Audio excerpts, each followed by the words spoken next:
السلام علیکم ورحمۃ اللہ وبرکاتہ۔ سیرت نبی صلی اللہ علیہ وآلہ وسلم، فصل نمبر 9۔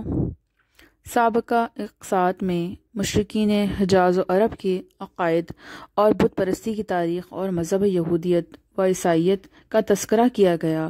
اس قسم میں ہم آپ صلی اللہ علیہ وآلہ وسلم کی ولادت مبارکہ کے وقت سرزمین عرب میں موجود باقی مذاہب اور ادیان کا مختصر جائزہ لیں گے۔ آتش پرست عراق و ایران کی سرحد کے پاس آباد عرب قبائل ایرانیوں کے مذہب آتش پرستی سے بہت متاثر ہوئے۔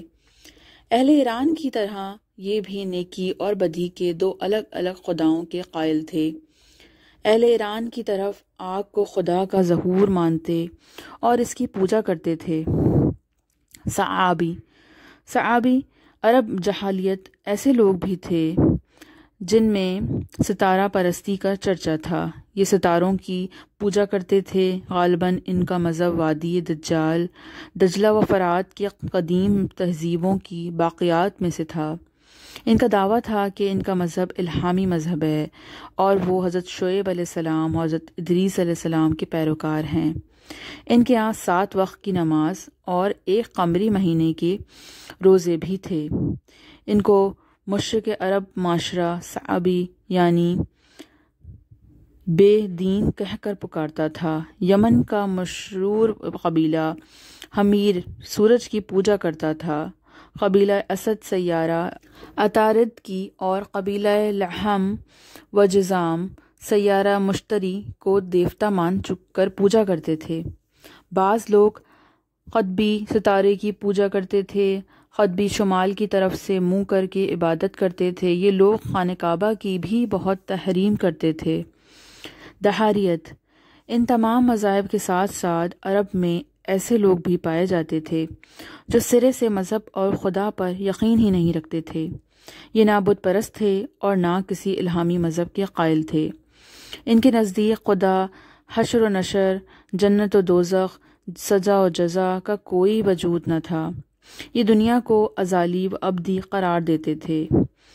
مسلک توحید کا علم بردار عرب معاشرہ میں کچھ ایسے لوگ بھی موجود تھے جو اپنی فطرت سلیم اور قلبی بصیرت کی بدولت توحید خالص تک پہنچنے میں کامیاب ہو گئے تھے۔ یہ لوگ ایک خدا کے قائل تھے اور شرک و بت پرستی سے نفرت کرتے تھے۔ ان میں حضرت خدیجہ رضی اللہ عنہا کے چچا زاد بھائی ورقہ بن نوفل، حضرت عمر فاروق رضی اللہ عنہ کے سگے چچا زید بن عمر بن نفیل اور عبید بن جحش مشہور تھے۔ دین حق کی تلاش میں سرگرداں ان لوگوں میں سے ورقہ بن نوفل بالآخر عیسائی ہو گئے۔ یہ وہی ورقہ بن نوفل ہیں جنہوں نے آپ صلی اللہ علیہ وآلہ وسلم پر پہلی وحی نازل ہونے پر آپ کو نبوت کی تصدیق کی۔ عبید اللہ بن جحش اسلام کے بعد مسلمان ہو گئے، لیکن حبشہ ہجرت کی تو وہاں بدقسمتی سے مرتد ہو کر عیسائی ہو گئے، جبکہ ان میں زید بن عمر بن نفیل کو بہت اونچا مقام حاصل ہے، حالانکہ ان کو اسلام نصیب نہیں ہوا کیونکہ وہ اسلام سے پہلے ہی وفات پا گئے تھے۔ لیکن ان کی فضیلت کا اندازہ اس حدیث مبارکہ کا مفہوم سے لگایا جا سکتا ہے کہ قیامت کے دن ہر امت اپنے نبی کی قیادت میں اٹھائی جائے گی، تو زید بن عمر بن نفیل اکیلے ایک امت کے طور پر اٹھائے جائیں گے۔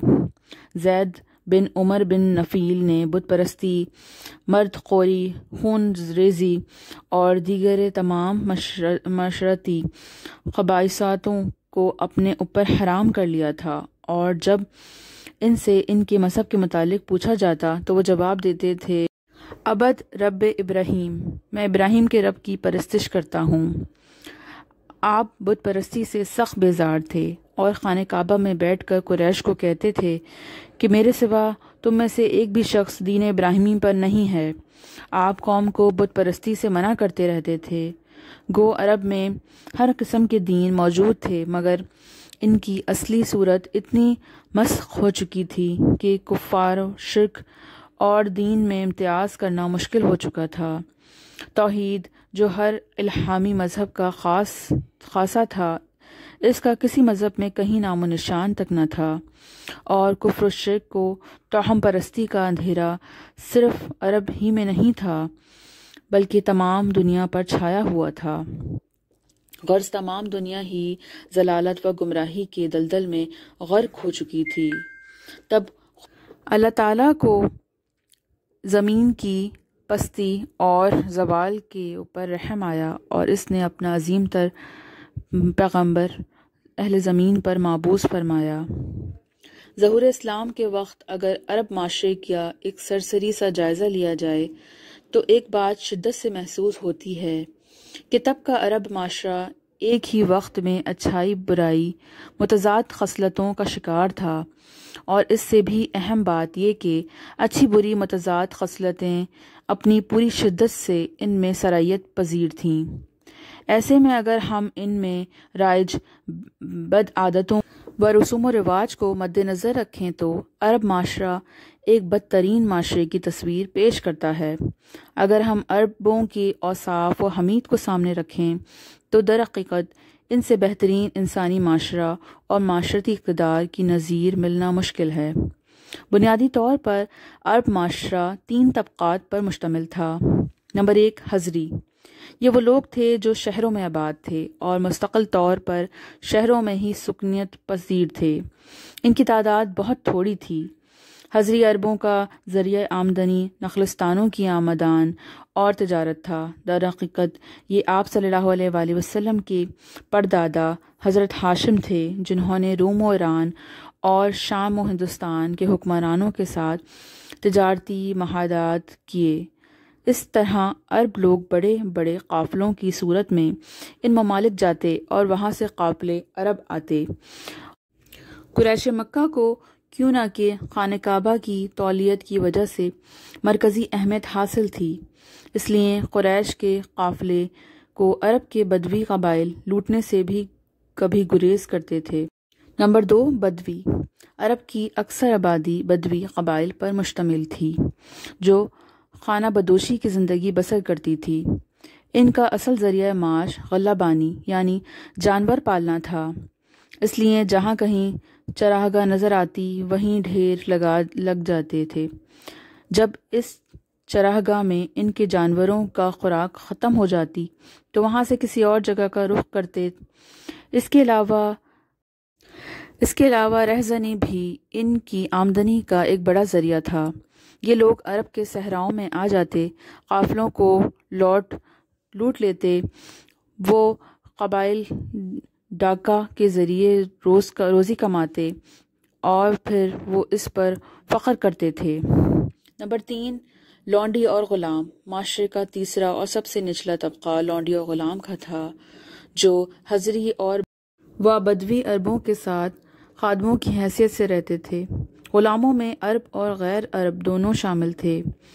عرب تو قبائل کے آپس میں جنگ میں مغلوب ہونے یا پھر مقروض ہونے کی وجہ سے لونڈی اور غلام بنا لیے جاتے تھے، جبکہ غیر عرب بکاتے سرزمین عرب پہنچ جاتے تھے، جہاں باقاعدہ منڈیوں اور بازاروں میں ان کی خرید و فروخت ہوتی تھی۔ مالک کو یہ حق حاصل تھا کہ وہ اپنے غلام پر جس طرح چاہے ظلم ڈھائے اور چاہے تو اس کی جان ہی کیوں نہ لے لے۔ معمولی باتوں پر غلام کو اتنا سخت سزائیں دی جاتی تھیں کہ انسانیت کی روح کانپ اٹھتی تھی۔ غلام کا بیٹا بھی پیدائشی غلام ہوتا تھا۔ اسی طرح لونڈیاں بھی ظلم و ستم کا نشانہ بنتی تھیں اور ان سے بدکاری کا پیشہ بھی کرایا جاتا تھا۔ ناچ گانے جاننے والے لونڈیاں کی قیمتیں نسبتاً زیادہ ہوتی تھیں۔ غرض یہ کہ غلام اور لونڈیوں کی جان و مال، عزت و آبرو اور اولاد سب کی سب ان کے آقا کی ہی ملکیت ہوتی تھی۔ عرب معاشرے میں جنگ و جدل کا سلسلہ مسلسل جاری رہتا، مگر اس جنگ و جدل، مسلسل خانہ جنگی اور صدیوں تک جاری رہنے والے باہمی بغض و عناد اور تعصب و عداوت کی وجہ سے عرب ایک مشترکہ ثقافت رکھتے تھے، جس کی بنیادی عنصر میں اپنے آباء و اجداد پر فخر کرنا، ان کی روایت کو برقرار رکھنا اور مشترکہ زبان عربی کو گنوایا جا سکتا ہے۔ عرب نسلی طور پر قطانی اور عدنانی بنو اسماعیل 2 گروہ میں بٹے ہوئے تھے، لیکن دونوں کو عربی زبان پر فخر تھا۔ شعر و شاعری بچے بچے کی زبان پر تھی اور شعری ذوق اور عربی ثقافت کا بھرپور اظہار طائف کے قریب عکاظ کے مقام پر ہر سال لگنے والے میلے میں کیا جاتا۔ عام حالات میں ایک عرب جنگجو سپاہی تھا، مگر اس میلے میں وہ بھی ایک شاعر کی روپ میں ڈھار جاتا۔ شراب خوری کی مجالسیں سجائی جاتیں، گردش جام کے ساتھ ایسی بلند پایہ غزلیں کہی جاتیں کہ آج تک اس کی دور کے ادب کو کلاسیکی مانا جاتا ہے۔ فاحشہ عورتوں کی موجودگی نے ان مجالس کو بےہودگی کی انتہا اور پستیوں پر پہنچا دیا تھا۔ آپ سب سے دعاؤں کی درخواست ہے، اللہ ہم سب کو دین حق پر چلنے کی توفیق عطا فرمائے، آمین ثم آمین۔ آئندہ قسط انشاءاللہ۔ اللہ نگہبان۔